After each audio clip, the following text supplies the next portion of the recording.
நேர்லையும் social மீடியாக்கள்லையும் உடன்பிறப்புகளான நீங்க வெளிப்படுத்துற உணர்வுகளை கவனிக்கிறேன். தேர்தல் முடிவுகளை கடந்து தலைவர் கலைஞர் ஊட்டிய உணர்வோட பயணிக்கிற நமக்கு புத்தெழுச்சி ஊட்டக்கூடிய நாளா தலைவர் கலைஞரின் பிறந்த நாள் வருது. கலைஞரின் பிறந்த நாளை கொண்டாடுற அதே வேளையில் சோசியல் மீடியாவிலையும் தலைவர் கலைஞரின் வரலாற்று சாதனைகளை பரப்புவோம். டிஎம்கே என்பது நத்திங் பட் காம்பினேஷன் ஆஃப் சக்கரவர்த்தி. ஒரு சக்கரவியை உருவாக்கி வைத்திருக்கின்றார்.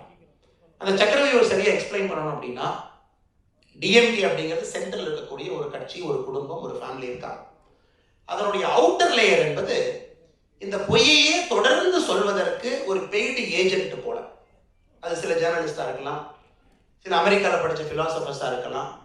தொடர்ந்து எல்லா மேடையிலும் மேடி திராவிடியன் பிலாசபி டெவலப்மெண்ட் மாடல்னு சொல்லக்கூடிய ஒரு 250-260 பேருக்கு நீங்க ஃபில்டர் பண்ணிடலாம். கரெக்டாக நீங்க எடுத்தீங்கன்னா இன்டர்நெட் சர்ச்சை வச்சு மொத்தமாக ஒரு 250 பீப்புள் இருக்காங்க. திரும்ப கிளிப்புள்ளை போல் சொல்லக்கூடிய அவுட்டர் லேயர். அதை அந்த வெங்காயத்தை உரிக்கிற மாதிரி, பெரிய வெங்காயத்தை உரிக்கிற மாதிரி ஒரு லெவல் உரிச்சிட்டு உள்ள போனீங்க அப்படின்னா அடுத்த லேயர் போனீங்கன்னா that is called the attack layer. First அவங்களே சொல்ற அகாடமிக் லேயர் உரிச்சிட்டீங்கன்னா உள்ள அட்டாக் லேயர்னு ஒரு லேயரை கட்டியிருக்காங்க. இந்த அட்டாக் லேயர் ரொம்ப இன்ட்ரெஸ்டிங்கான ஒரு லேயர். யாராச்சும் சிவிலைஸ்டா ஒரு டிபேட்டை கொண்டு வந்தாங்கன்னா ஃபர்ஸ்ட் நீ கெட்ட வார்த்தையை பயன்படுத்திட்டு சும்மா இருந்துக்க அப்படிங்கிறது ஒரு அட்டாக் லேயர். அதாவது ஆபாசமான தரம் குறைந்த ஒரு வார்த்தை, ஜாதியை சொல்லி மதத்தை சொல்லி திட்டிட்டு நீ கம்மன் இருந்துக்க, அவங்க நம்மகிட்ட பேச மாட்டாங்க அப்படிங்கிறது தான் தமிழ்நாட்டில் பல காலமாக இருக்கக்கூடிய அட்டாக் லேயர். அதாவது இன்டெலெக்சுவலாகவே டிஸ்கஷனை கொண்டு வந்துடாது. ஜாதியை வைத்து, மதத்தை வைத்து, வன்மத்தை வைத்து பேசுங்க அட்டாக் லேயர். அட்டாக் லேயர் நீங்க பார்க்கலாம், மேடையில் பேசக்கூடிய நிறைய திமுகவுடைய தலைவர்களாக இருக்கலாம், வாயை திறந்தாவே தரம் கெட்ட வார்த்தைகள் தான் வரும். அதை கேர்ஃபுல்லாக பில்டு பண்ணிட்டாங்க. ஒரு ஏரியால இருந்து ஒரு தலைவர்களை கொண்டு வந்து அட்டாக் லேயர்.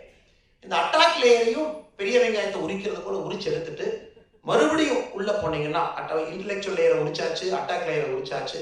அடுத்து உள்ள போனீங்க அப்படின்னா இந்த குறுநில மன்னர்கள் இருக்கக்கூடிய லேயர்.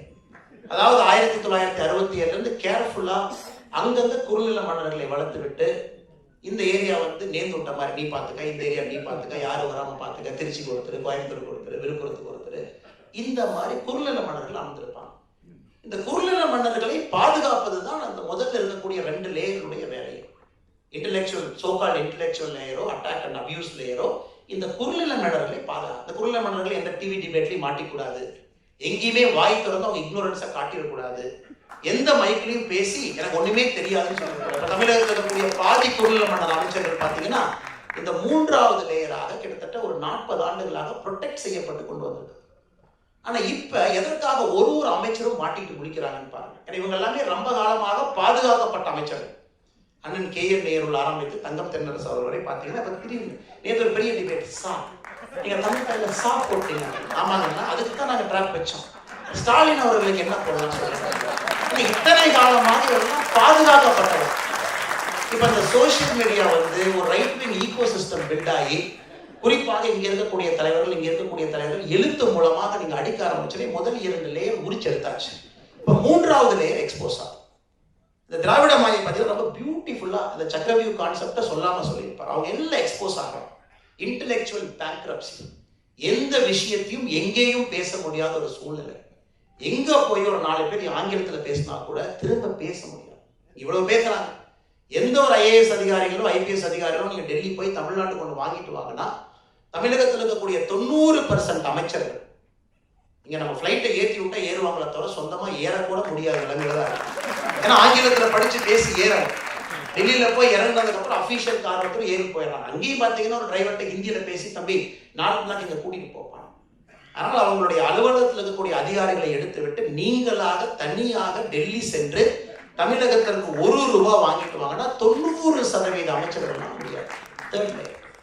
ஒருவேளை அந்த தேர்ட் லேயரை நம்ம உரிச்சு பிதுக்கி எடுத்துட்டு பெரிய வெங்காயம் மாதிரி 4th லேயருக்குள்ள போனீங்க அப்படின்னா அதற்குள்ள இந்த குடும்பம் ஒளிந்து கொண்டிருக்கிறது. ஏன்னா அந்த குடும்பத்தை பாதுகாப்பது இந்த குறுநில மன்னர்களுடைய வேலை. குடும்பம் அங்கங்க. இந்த குடும்பம் பார்த்தீங்கன்னா இந்த திராவிடியன் மாயை பிலாசபிக்கு தினமும் கூட ஒரு வாழுகின்ற உதாரணமாக இருக்கின்றார். குறிப்பாக நம்முடைய முன்னாள் முதலமைச்சர் திரு கருணாநிதி அவருடைய குடும்பத்தை எடுத்துக்கிட்டீங்கன்னா, நான் கர்நாடகாவில் இருக்கும் பொழுது அவங்களுடைய ஃபார்ம் ஹவுஸ் ஒரு பக்கம் இருக்கும், ஒரு மகளுடைய ஃபார்ம் ஹவுஸ், ஒரு பெரிய 2 வீலர் ஷோரூம் பெங்களூர்ல பாதி வச்சிருப்பாங்க. இதெல்லாம் காவேரி பிரச்சனை வரும்போது யோசிப்பேன் எப்படி இதை ஹேண்டில் பண்ணுவாங்க அப்படின்னு. இது பேசுறதுக்குள்ள 2 பஸ் எரிச்சிடுவாங்க. எரிச்சிட்டாங்கன்னா அப்படியே அந்த பிரச்சனை, அந்த பஸ்ஸை எரிச்சாங்க, வந்தாங்க, சண்டை போட்டாங்க, இந்த பக்கம் 2 தமிழ்காரங்க வீட்டை அடிச்சிட்டாங்க, அந்த பக்கம் அடிச்சிட்டாங்கன்னு சொல்லிட்டு அடுத்த லேயர் போகாமையே ரொம்ப கேர்ஃபுல்லாக மெயின்டைன் பண்ணி வந்து கொண்டிருக்கின்றார். அதை பார்த்தீங்கன்னா அவங்களுடைய பிஸ்னஸ் கன்சர்னோ, அவங்க நடத்துகின்ற நிறுவனங்களோ, அவங்களுக்கு வெளியே இருக்கக்கூடிய டைப்போ, இன்டர்நேஷனல் லெவலில் இப்போ அவங்க ஆரம்பித்திருக்கக்கூடிய மணி லாண்டரிங்கோ, இதெல்லாமே பார்த்தீங்கன்னா அந்த 4வது லேயராக உள்ளே ஒளிந்து கொண்டு இருக்கக்கூடிய லேயர். அதையும் உரிச்சு எடுத்துட்டீங்க அப்படின்னா உள்ள வந்து கோபாலபுரம் அமர்ந்திருக்கிறது. அந்த கோபாலபுரத்தை பெரிய வெங்காயத்தை உரிச்சிட்டீங்கன்னா உள்ள ஒண்ணுமே இல்லைங்க. பெரிய வெங்காயத்தை உரிச்சதுக்கு அப்புறம் உள்ள இருக்கிற சின்ன வெங்காயத்தை வச்சு எப்படி சாப்பிட முடியும்? வெங்காயத்தினுடைய சுவையே அந்த அனைத்து லேயர் தான். அதுதான் அவர்களுடைய இது. ஆனால் இதை நமக்கு சரியான முறையில் சொல்வதற்கு பல காலகட்டத்தில் நிறைய நண்பர்கள் நமக்கு தேவைப்பட்டிருக்கின்றார்கள். அந்தந்த காலகட்டத்தில் உறக்கமாக சொல்லி இதுதான், இது ஒண்ணுமே இல்லை, இது ஒரு மாயை, இதை வைத்துக்கொண்டு ஒரு திருவிளையாடல் போல் விளையாண்டு கொண்டிருக்கின்றார்கள். சரியான முறையில் அதை அடிச்சீங்கன்னா அது இருக்காது. அதில் சமீபத்தில் ஒரு அமைச்சர் பேசியிருக்காரு. இப்போ நீங்கள் தமிழ்நாட்டில் பாருங்க, எல்லா இடத்துலையும் கரண்ட் கட்டு பெருசாக ஆகிட்டு இருக்கு. இந்த குறிப்பாக அந்த 2 நாளில் இதுதான் ரெமிடியல் மாடல் ஆஃப் டெவலப்மெண்ட், பவரே போகாது அப்படின்னு. ஆனால் இதே அமைச்சர் வந்து ஒரு 2 வாரத்திற்கு முன்னாடி கரண்ட் கட்டிலேயே நம்ம வாழ்ந்து கொண்டிருந்த பொழுது மத்திய அரசு எங்களை வஞ்சிக்கிறது, இது ஆரியன் திராவிடன் அப்படின்னு இவரே தான் பேசினார் ஒரு 2-3 வாரத்திற்கு முன்னாடி.